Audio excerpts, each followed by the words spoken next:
Bonsoir et bienvenue pour cette journée porte ouverte virtuelle donc à l'Institut Saint-Joseph. Nous sommes heureux de pouvoir échanger avec vous via de la technologie, vu que nous ne pouvons pas vous recevoir actuellement physiquement sur l'établissement. Donc cette soirée, c'est un temps pour que vous puissiez nous poser des questions. Et donc pour cela, vous avez normalement à la droite de votre écran la possibilité de poser des questions par un chat. Donc de taper vos questions en direct et donc nous essaierons d'y répondre au fur et à mesure donc de la réunion et de l'après-midi. Donc je suis ravi de vous accueillir. Je suis entouré de personnel de l'établissement qui vont aussi essayer de répondre à vos questions avec moi. Donc il y a donc Madame Morand, donc qui est responsable administratif de l'établissement, qui vous parlera de tout ce qui est inscription, facturation, relations famille. Il y a Alain Boix, qui est directeur adjoint de l'établissement, qui vous parlera de tout ce qui est pédagogie et organisation aussi de l'établissement.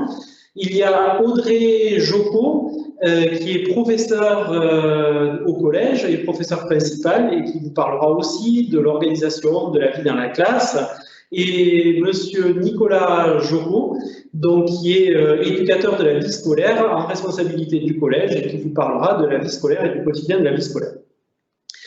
L'Institut Saint-Joseph, c'est véritablement un établissement où nous avons comme devise de réussir ensemble. Donc, accompagner les jeunes dans leur réussite, les accompagner pour faire grandir leur talent.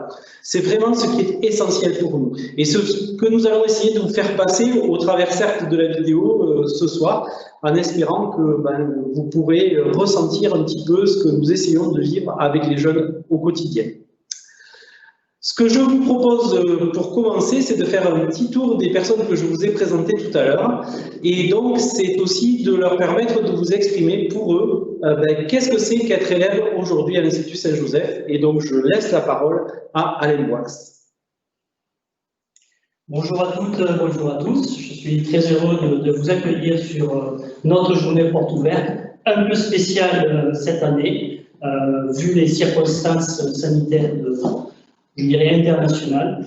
Alors, pour moi, Saint-Joseph, directeur adjoint de l'établissement, un établissement scolaire structuré qui va de la 6e jusqu'au bac plus 5. Sur nous, là, pour ce soir, nous sommes sur une rencontre pour le collège, donc de la 6e à la 3e dans l'établissement, 2 classes par niveau. On le verra un peu plus tard, je répondrai à vos questions aussi. Saint-Joseph, qu'est-ce que ça représente pour moi? J'utiliserai 2 verbes. Accueillir, puisqu'on accueille tous les élèves, quelle que soit leur origine dans notre établissement. Et c'est accompagner, accompagner avec tout le sens des valeurs et des valeurs de l'enseignement catholique, accompagner, partager le chemin en partageant le pain aussi. Donc c'est amener nos enfants à devenir et à devenir grands, qui est ce que disait tout à l'heure M. Bouzat, qui signifie réussir et réussir ensemble. Alors, je prends la parole. Donc, Géraldine Morand, je suis la responsable administrative. Être élève à Saint-Joseph, c'est devenir acteur de sa scolarité, de son avenir.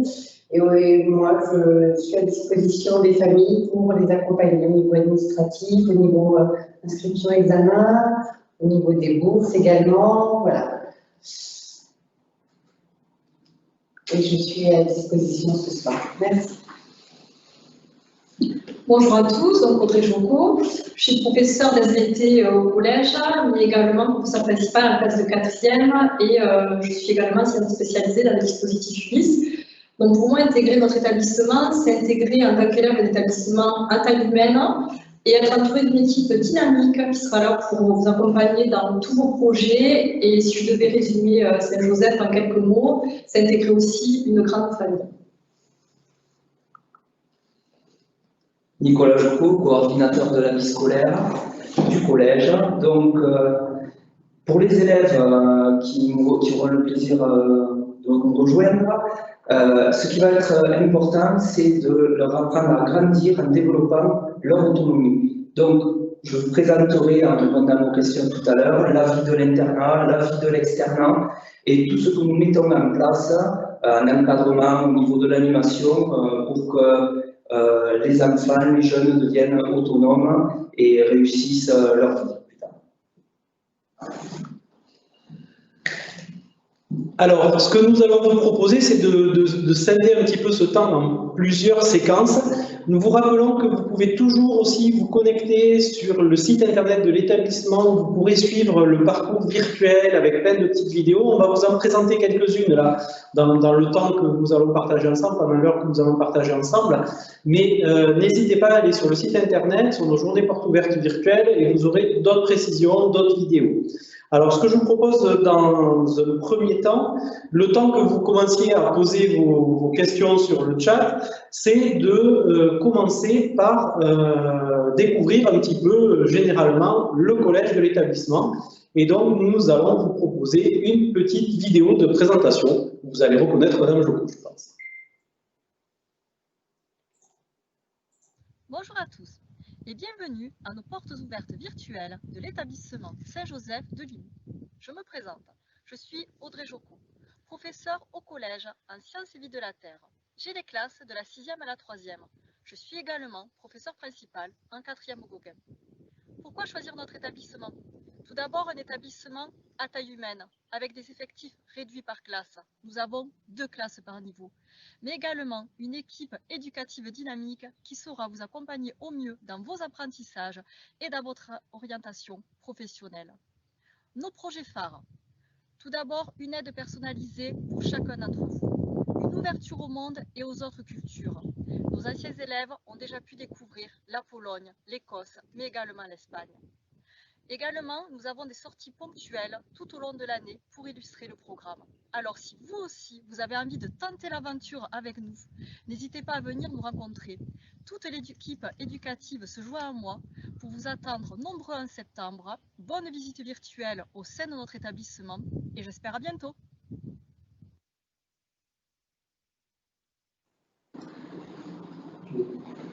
Alors, nous avons une première question. Quel est l'effectif des élèves dans chaque classe? Je vais peut-être laisser la parole à M. Boix par rapport à cette question.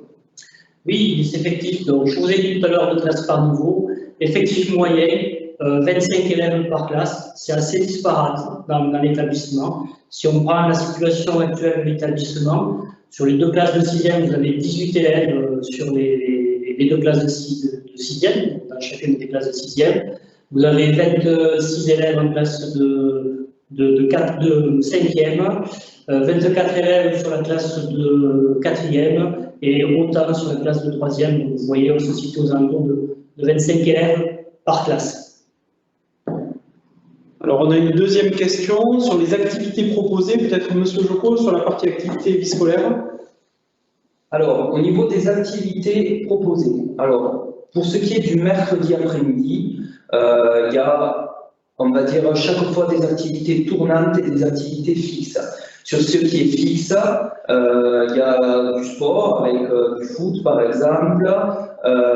Après, il y a ce qui s'appelle le foyer, donc c'est un endroit convivial où les élèves, il y a une sorte de bar associatif avec une télé, avec des baby-foot, avec des canapés pour se détendre et des films sont proposés le mercredi après-midi.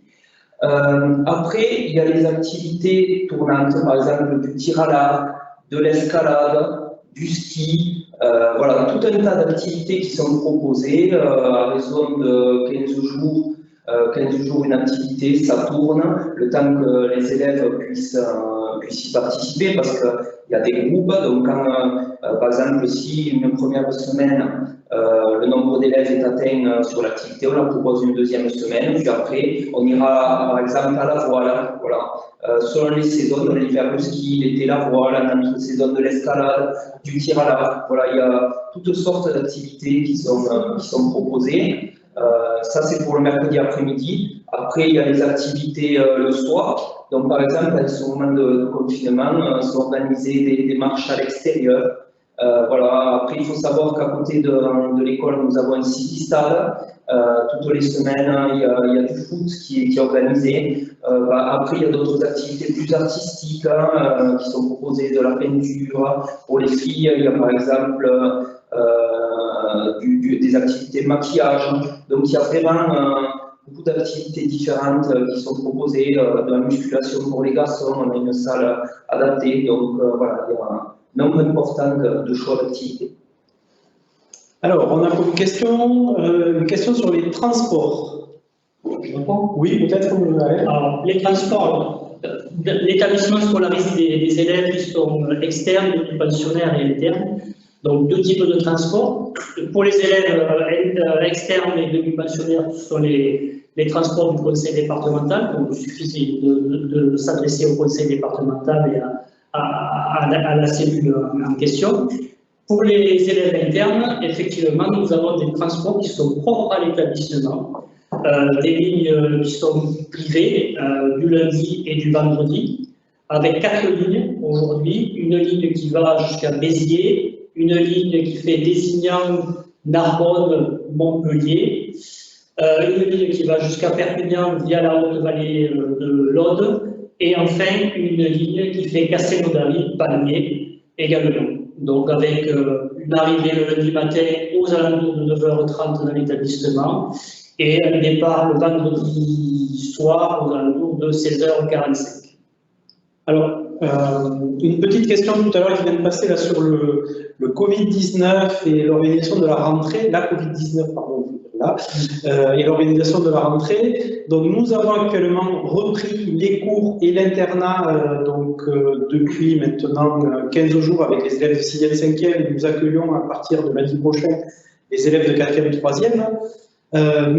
Nous sommes en capacité aujourd'hui d'accueillir une grande partie des élèves sur l'établissement parce qu'on a de l'espace et qu'en respectant les gestes barrières, en respectant les mesures de distanciation physique, on a mis en place un plan de reprise d'activité qui aujourd'hui fonctionne plutôt bien.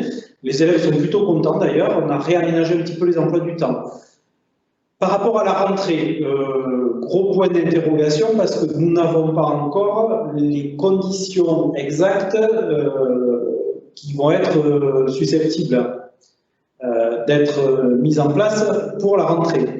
Donc, nous allons petit à petit essayer de développer, en fonction de ce qui va se passer pendant l'été, les mesures à mettre en place. Aujourd'hui, notre capacité d'internat sera relativement peu affectée parce que les chambres sont relativement grandes et qu'on avait déjà un peu anticipé le fait qu'on n'ait pas trop de promiscuité sur l'internat.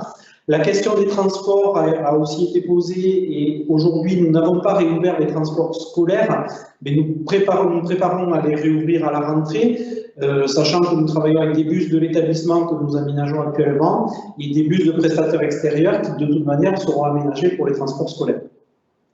Donc, a priori, nous essaierons de faire une rentrée dans les meilleures conditions possibles et en respectant un certain nombre de mesures de gestes barrières. Peut-être des aménagements en septembre, ça aujourd'hui, je ne suis pas en mesure de vous le dire. Mais on sait le faire et on l'a déjà fait. L'internat est ouvert, il fonctionne très bien en respectant les gestes barrières. Les jeunes de 6e, 5e qui sont rentrés sont actuellement très contents de leur séjour à l'internat. Ce que je vous propose de faire une petite pause vidéo. Donc justement, il y a une question sur les études et le temps extrascolaire. Et donc, ce qu'on vous propose d'aide au travail scolaire, c'est de vous le présenter sur une petite forme vidéo et puis on aura un petit échange tout à l'heure. Voilà. Donc, petite vidéo. Bonjour à tous et bienvenue dans cette visite virtuelle de Saint-Joseph. Je suis Monsieur Napora, enseignant de mathématiques et de physique-chimie et également professeur principal. Pour présenter l'établissement, moi je vais vous parler de la fin de journée. Lorsque la fin des cours retentit en fin de journée, la vie continue à Saint-Joseph. C'est le moment de l'étude dirigée en salle, un moment où tu pourras par exemple faire tes devoirs ou revoir tes leçons en compagnie de certains de tes camarades de 17h30 à 19h. Cette étude est dirigée et sous la responsabilité d'un membre de la vie scolaire qui pourra t'aider en cas de besoin.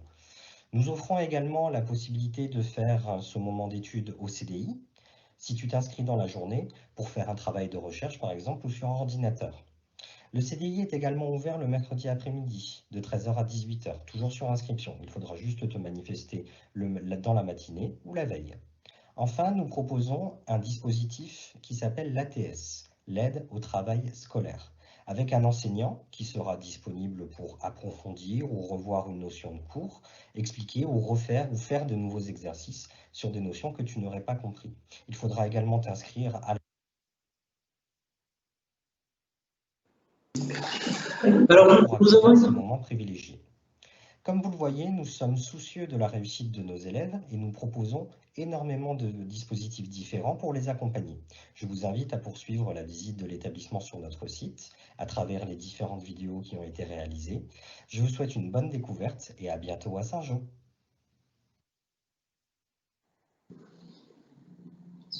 Bien, donc nous reprenons avec des questions. Alors je vais peut-être laisser la parole à M. Jocko à nouveau pour parler un petit peu de l'étude. Je laisserai aussi à Mme Jocko pour parler de l'accompagnement au travail scolaire des élèves. Nicolas, je vous en prie. Voilà, donc sur les études du soir, c'était? Oui. D'accord. Donc je vais parler assez largement de la soirée d'un interne. Donc quand l'interne finit ses cours à 17h, il prend le goûter. Donc à 17h30 vient le temps de l'étude.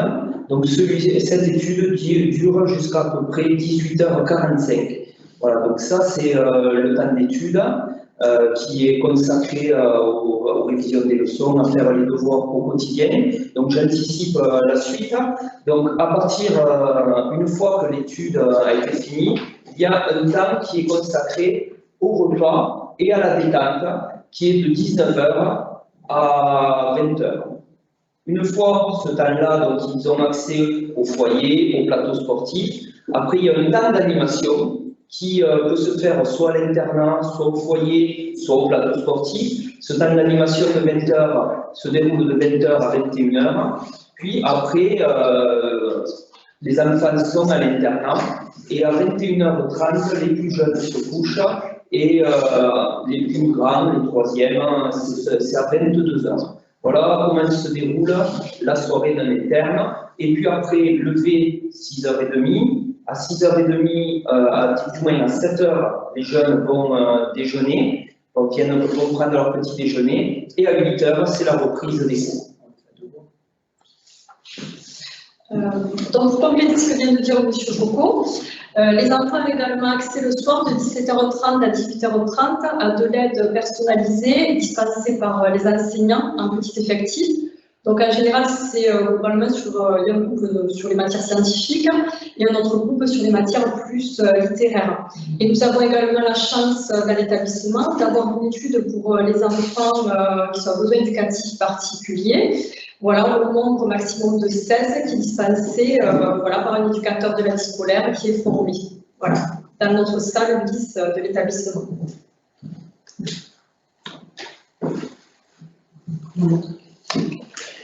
Il y a une autre question qui concerne les dispositifs ULIS, donc l'unité locale d'inclusion scolaire, donc avec l'intitulé dans l'établissement de troubles sévères du langage. Donc on va dire c'est tout ce qui est autour des dys et des troubles de l'attention.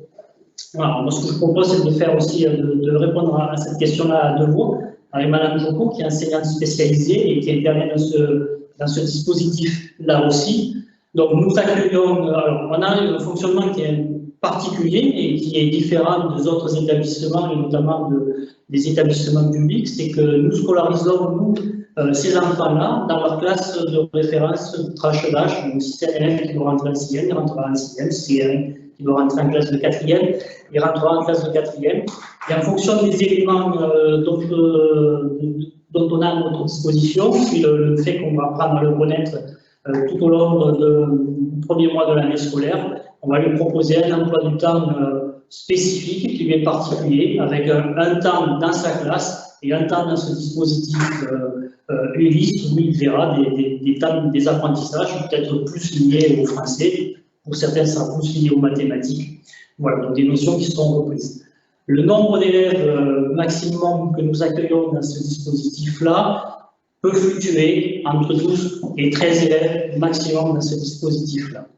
Je vais laisser la parole peut-être à Mme Joko qui va peut-être vous apporter des précisions sur le fonctionnement, sur l'accueil de ces élèves.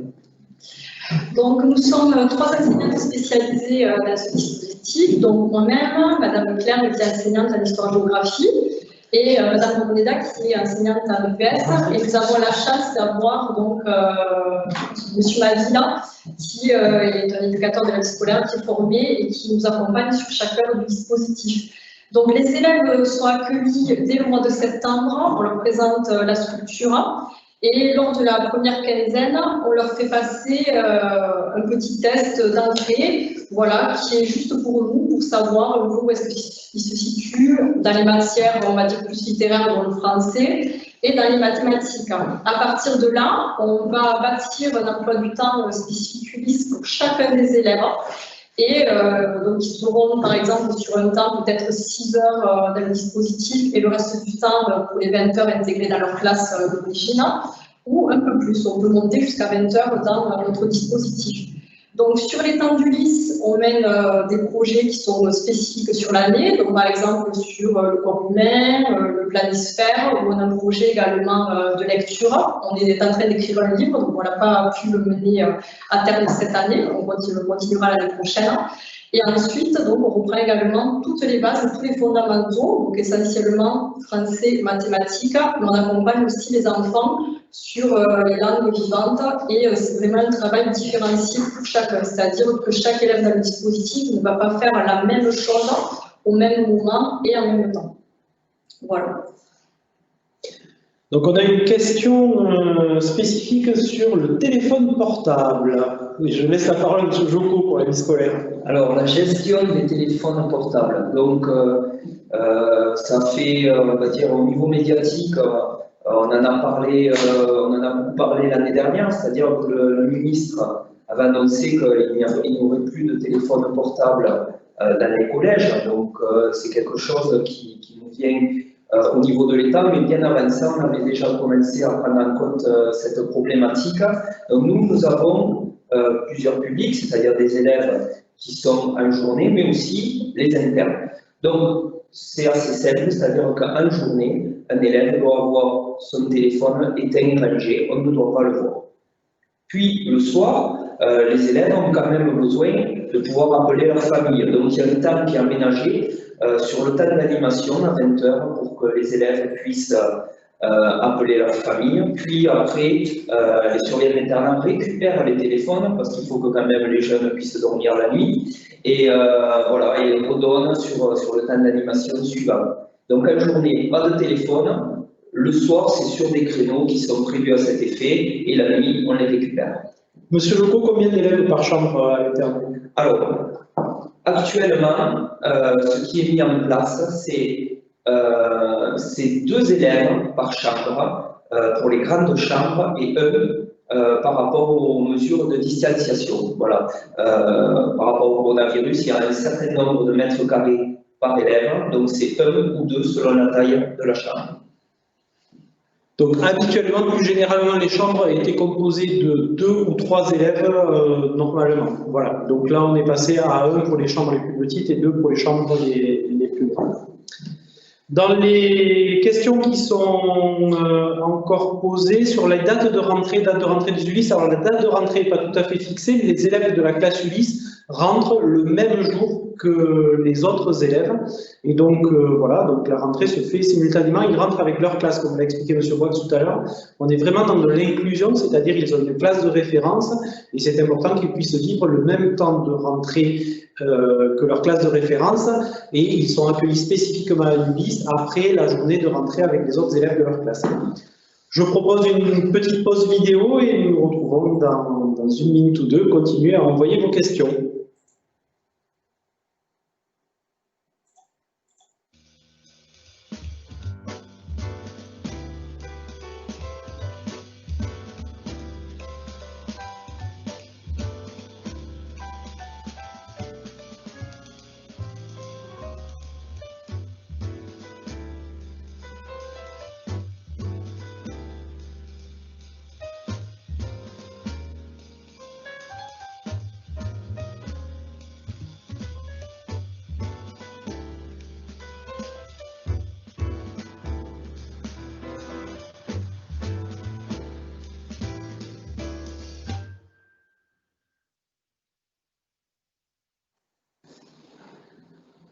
Bien, nous revoilà et nous continuons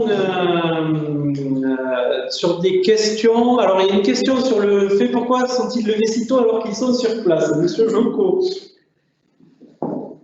Alors, pourquoi on les lève à 6h30? C'est parce que simplement, vous voyez, il y a à peu près, les internats sont proches, hein, c'est-à-dire qu'il y a à peu près 5 minutes, on va dire, le temps de sortir d'internat, de traverser la cour pour arriver au 16.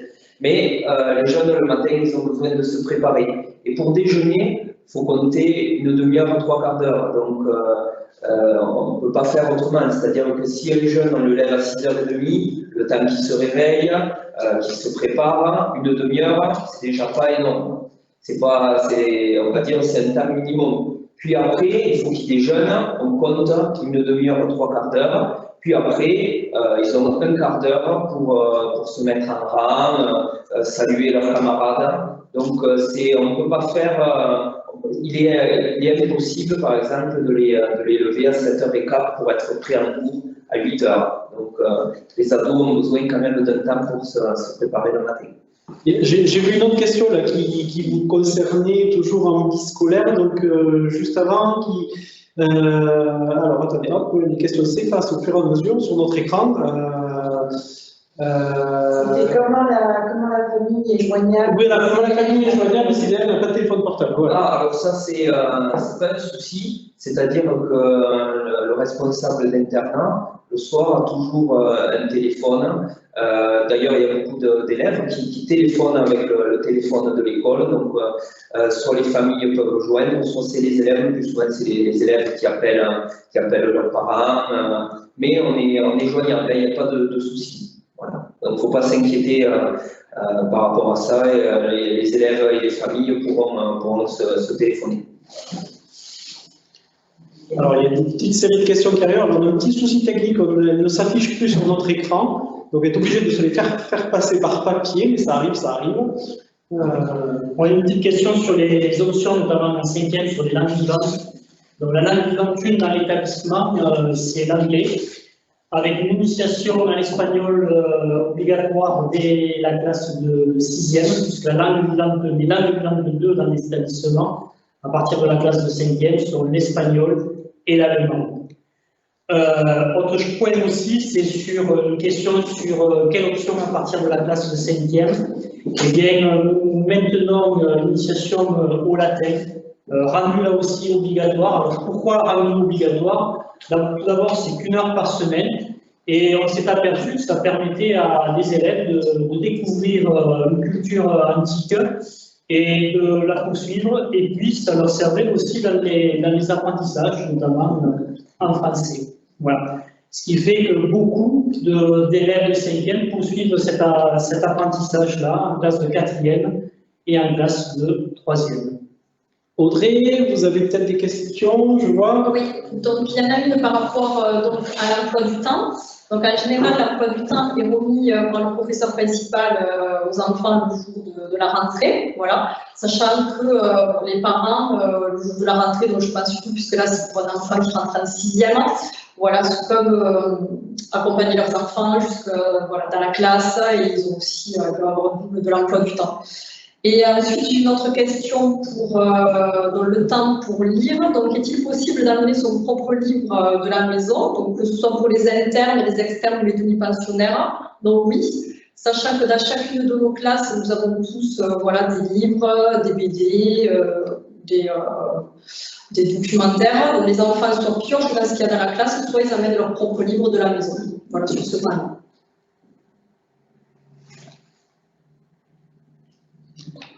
Bien, alors, petit temps maintenant sur la partie un petit peu projet éducatif, projet de l'établissement, et nous allons commencer par une petite vidéo de présentation sur le travail que nous avons mis en œuvre depuis plusieurs années sur l'environnement, notamment les projets éco-école.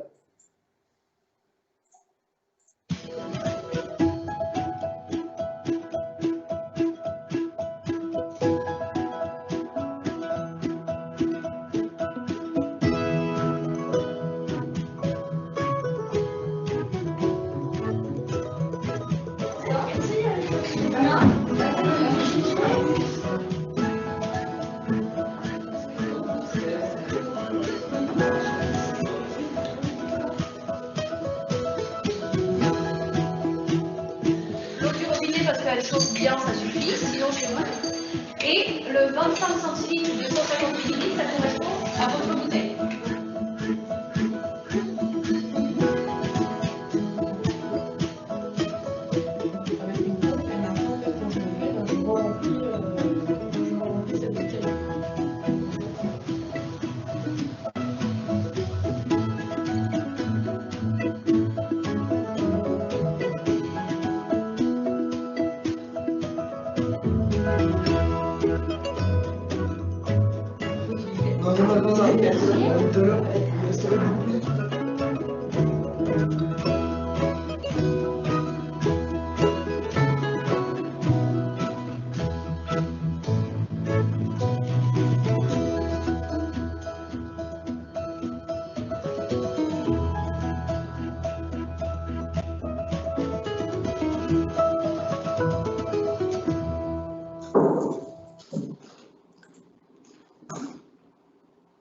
Le projet de l'établissement est en train d'être réécrit actuellement et la grande thématique qui est en train de sortir de ce travail de réécriture, c'est comment faire devenir l'Institut Saint-Joseph un oasis.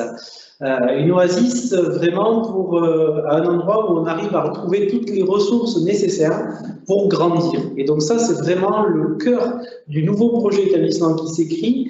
Nous l'avons mis en œuvre au travers notamment de la labellisation éco-école que nous allons obtenir pour la rentrée prochaine. Nous serons un éco-collège, c'est une labellisation européenne. Donc beaucoup d'efforts sont faits par les jeunes, les enseignants, pour essayer de réduire au maximum notre empreinte carbone, pour essayer de favoriser les gestes éco-responsables.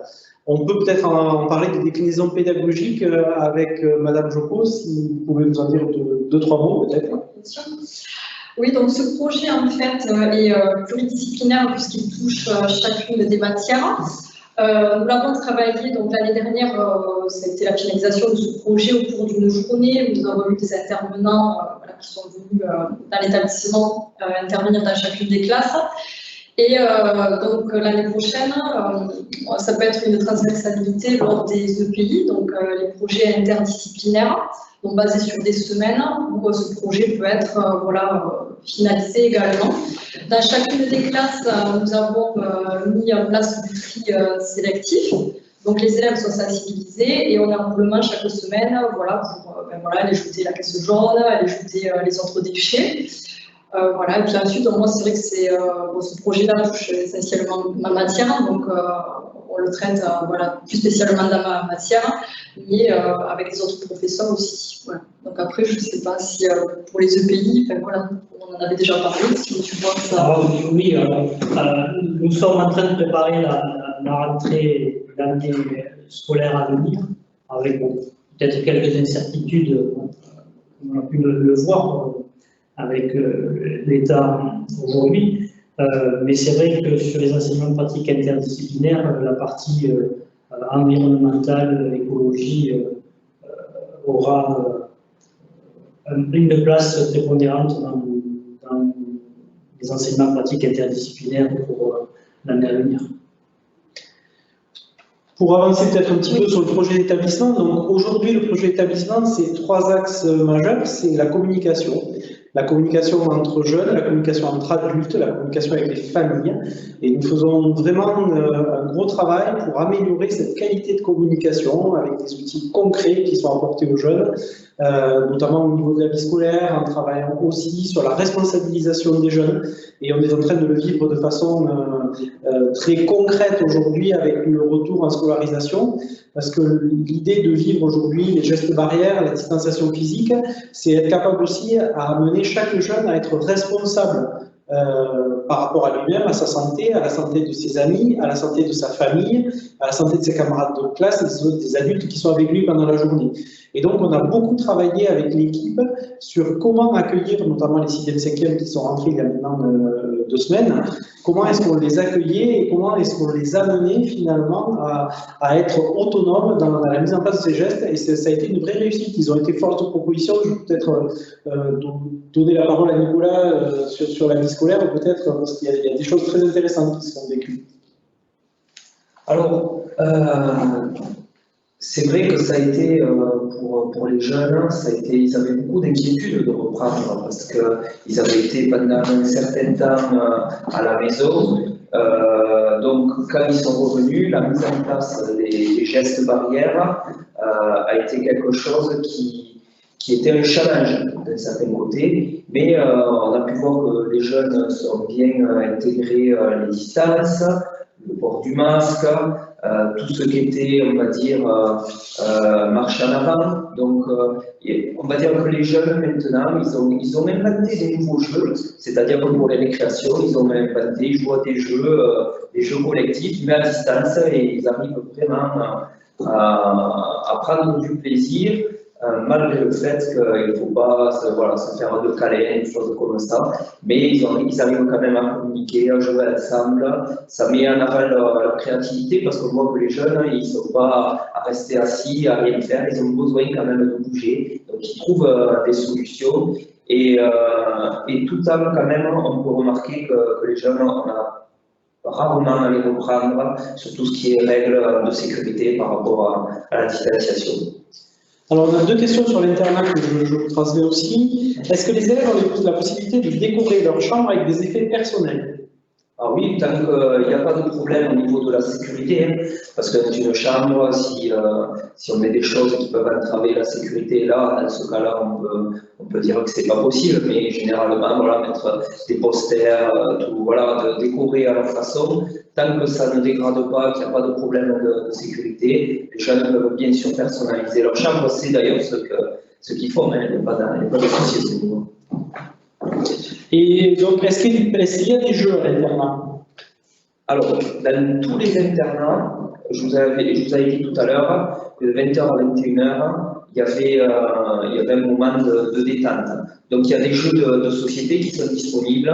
Il y a aussi la possibilité, tous les internats sont équipés d'un écran, donc possibilité de voir un film à l'internat, ça fait partie des possibilités. Donc, dans l'internat, voilà, il y a de nombreux jeux et la possibilité aussi de se détendre en regardant un film. Donc, Monsieur Boix, on a des questions complémentaires. Ça tombe bien, cette actualité. Sur les élèves, les jeunes qui peuvent, ou vos enfants qui peuvent tomber malades à l'internat, alors je dirais plusieurs possibilités. Première des choses, moi, ce que je demande aux familles, notamment pour les élèves internes, c'est que le lundi matin, si votre enfant est malade, a de la fièvre, voilà, le mieux c'est qu'il ne rentre pas à l'école, qu'il ne prenne pas son transport de l'établissement pour entrer dans l'établissement. Voilà, ça c'est la première des choses que je peux dire sur qu'un élève est malade au départ de sa famille. Ensuite, s'il est malade au sein de l'établissement, les choses sont les suivantes. C'est d'abord vous êtes prévenu, ça c'est la première des choses. Et vous avez vu pour ceux ou celles qui ont déjà eu un entretien avec M. Bouzat ou moi-même, qui ont déjà reçu le dossier d'inscription pour la rentrée prochaine, il y a une fiche sanitaire qui est importante, donc avec la vaccination, l'état de santé, les allergies, les intolérances. Donc tout ça, c'est important que ça soit renseigné. Alors si votre enfant tombe malade, donc vous êtes prévenu, il va sur la vie scolaire de l'établissement. Et c'est le personnel de vie scolaire qui le prend en charge. On appelle également le 15 pour faire un premier bilan.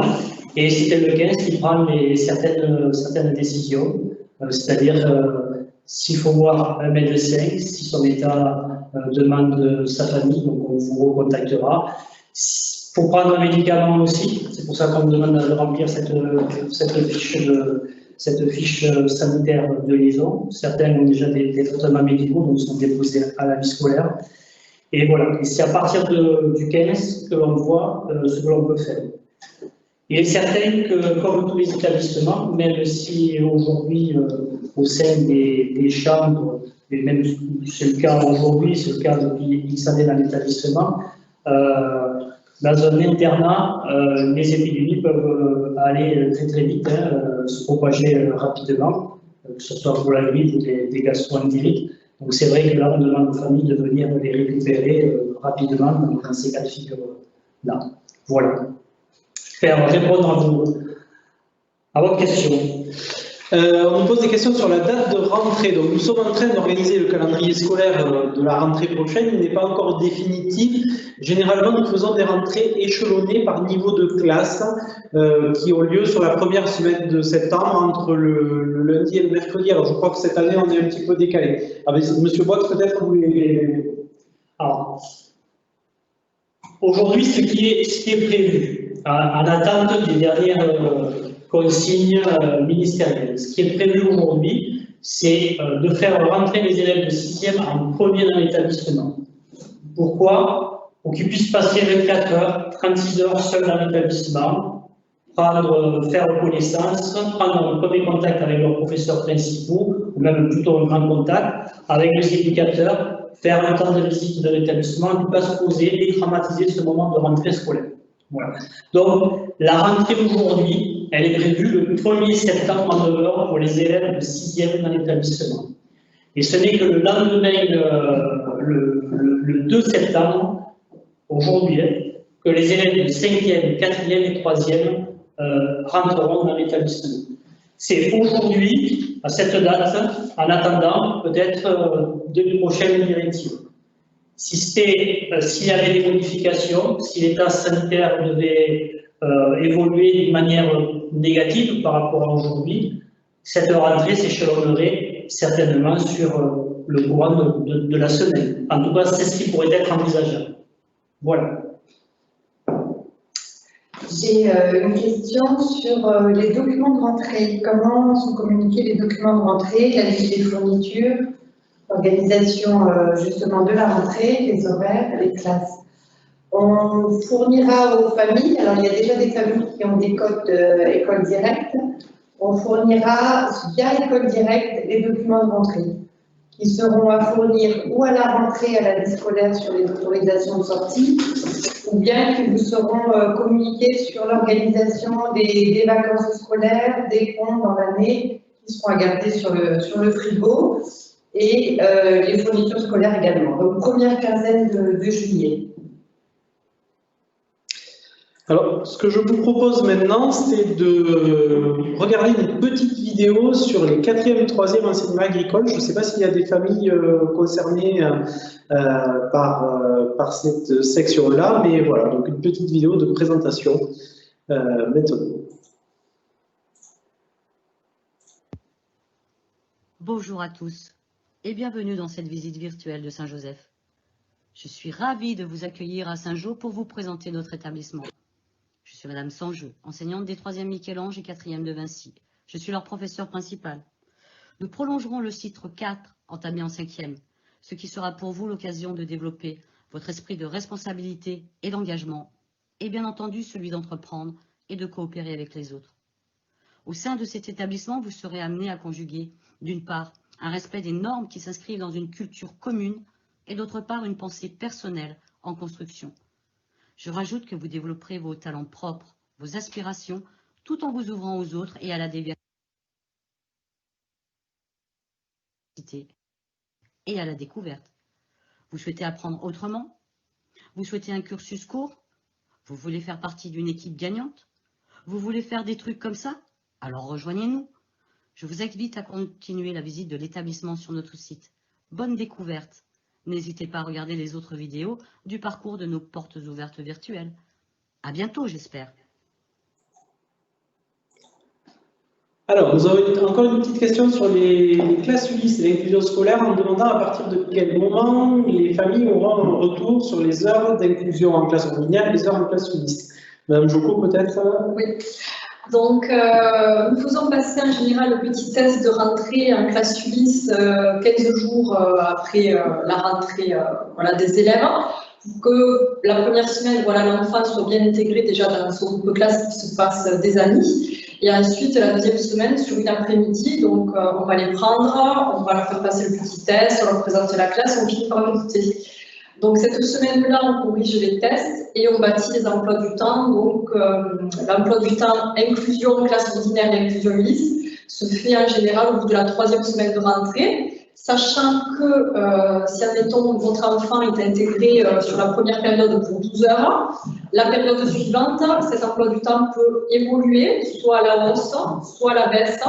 Voilà, ça va dépendre de comment avance votre enfant. Et également, ce qu'on met également en avant, ce qu'on peut mettre en avant, c'est l'échange qu'on a aussi avec les parents. Voilà, on attend vraiment votre retour pour nous dire, non là, on aimerait qu'ils sortent un peu plus dans la mathématique, on aimerait peut-être qu'ils soient un peu plus intégrés en histoire, en géographie, ou qu'ils soient intégrés en art plastique parce qu'ils aiment ça. Voilà, on travaille vraiment en collaboration aussi avec vous voilà, par rapport à cet emploi du temps. Voilà, une question sur les rendez-vous médicaux qui peuvent avoir lieu en semaine et qui sont impossibles à décaler parce que ce sont des spécialistes. Voilà, comment ça se passe? Mais comment ça se passe? Vous prévenez l'établissement, on est assez souple avec ça. On sait que c'est très difficile d'avoir des rendez-vous avec des spécialistes. Vous informez la vie scolaire, soit par le calendrier de liaison, soit par le site de l'établissement qui fait le lien entre les familles et le personnel de l'établissement qui s'appelle École Directe, via un message, via la vie scolaire. Et ensuite, lorsque vous venez récupérer votre enfant, vous avez un registre de sortie à signer de l'établissement. Bien, ce que je vous propose maintenant, je pense que nous n'avons pas de nouvelles questions. Donc, je vous propose de faire un petit focus pour peut-être terminer. Alors, ça vous donne le temps peut-être de penser à d'autres questions avant que nous clôturions notre temps. Mais je vous propose de faire un petit focus sur la classe de seconde, parce qu'effectivement, nous avons aussi un lycée et nous avons une seconde générale et technologique. Et donc, les élèves qui se sentent bien dans notre établissement sont invités à continuer leur formation au sein de l'établissement au niveau du lycée. Donc, c'est important aussi d'en parler dès la rentrée au collège, parce que voilà, c'est une possibilité qui vous est aussi offerte. Une petite vidéo à nouveau. Bienvenue aux portes ouvertes virtuelles de l'Institut Saint-Joseph. Je me présente, Christine Bertrand, enseignante d'histoire-géographie au lycée et professeure principale des secondes générales et technologiques. S'il y avait 3 messages importants à vous faire passer pour découvrir cette classe de l'Institut Saint-Joseph, je dirais tout d'abord que la seconde générale et technologique est une classe d'orientation. Avec mes collègues, nous consacrons des temps tout au long de l'année pour construire des projets d'orientation destinés à chaque élève. Cette année, en plus, nous avons mis en place 2 temps forts. Nos élèves sont allés à Toulouse visiter le salon InfoSup, où ils ont pu échanger avec des professionnels de l'enseignement supérieur. Puis, ils ont organisé dans notre lycée une journée dédiée à l'orientation, le Forum des métiers, où des professionnels sont venus présenter leur métier et dialoguer avec nos élèves. Tout cela sera reconduit à la rentrée prochaine. Les effectifs raisonnés sont le 2e atout de cette classe. Nous accueillons entre 20 et 25 élèves. C'est un choix assumé qui nous permet de mieux travailler. En effet, cela nous amène à notre 3e atout. Nous tenons à accompagner individuellement chaque élève, à être à son écoute, ainsi qu'à celle de sa famille. Voilà, je vous laisse maintenant poursuivre votre visite virtuelle de l'établissement et je vous donne rendez-vous le 5 juin pour poser vos questions sur le lycée, sur notre site. À très bientôt.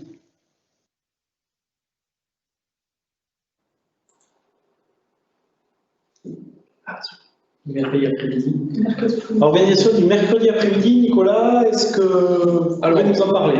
Voilà, actuellement, ce qui a été mis en place cette année, alors le mercredi après-midi, donc après le temps de repas, il y a 3 heures de détente et d'animation qui ont été mises en place. Donc détente, ça peut être de la détente au foyer, de la détente sur le plateau sportif, mais aussi du sport. Donc il y a du sport encadré, mais qui peut alors se faire sur les terrains de l'école, mais aussi à l'extérieur. Donc c'est ce que j'avais tout à l'heure un peu décrit.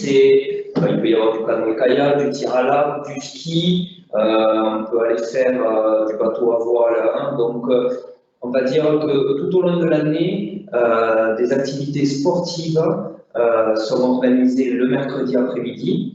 mais aussi des activités, des sorties culturelles, de l'art. Voilà, donc c'est très large et de façon régulière. Le mercredi après-midi, il y a voilà, de la détente au foyer avec un film, des sorties au City Stade donc pour faire du foot ou d'autres activités sportives. Et puis, tout au long de l'année, des sorties spécifiques comme le ski, tir à l'arc, voile, etc. Et puis après, il y a le temps d'études, donc à 17h30, qui perdure jusqu'à 18h45, le repas, puis de nouveau la détente et l'internat. Voilà. Une dernière question, peut-être à nouveau sur les rendez-vous médicaux pour les élèves internes. Mais oui, ça fonctionne de la même façon. Si vous avez un rendez-vous médical en fin de journée, vous pouvez ramener votre enfant le lendemain matin, bien entendu. Oui. Donc nous allons conclure ce petit temps de questions-réponses. Nous vous remercions d'avoir participé à ce temps-là. Nous espérons avoir répondu un petit peu à vos attentes. Alors, il n'en reste pas moins que si vous avez d'autres questions, vous pouvez nous contacter au 04 68 74 60 00 ou à l'adresse limo@cnea.fr. Nous essaierons, si cela est possible, d'accueillir potentiellement pour des visites dans la courante de fin du mois de juin et début juillet, mais vraiment, nous attendons là d'avoir la possibilité de pouvoir le faire. Donc nous vous remercions vraiment pour ce temps et cet échange. Et donc, nous essaierons de répondre à vos questions plus tard. Merci beaucoup et au revoir et bonne soirée. Allez, au revoir. Au revoir.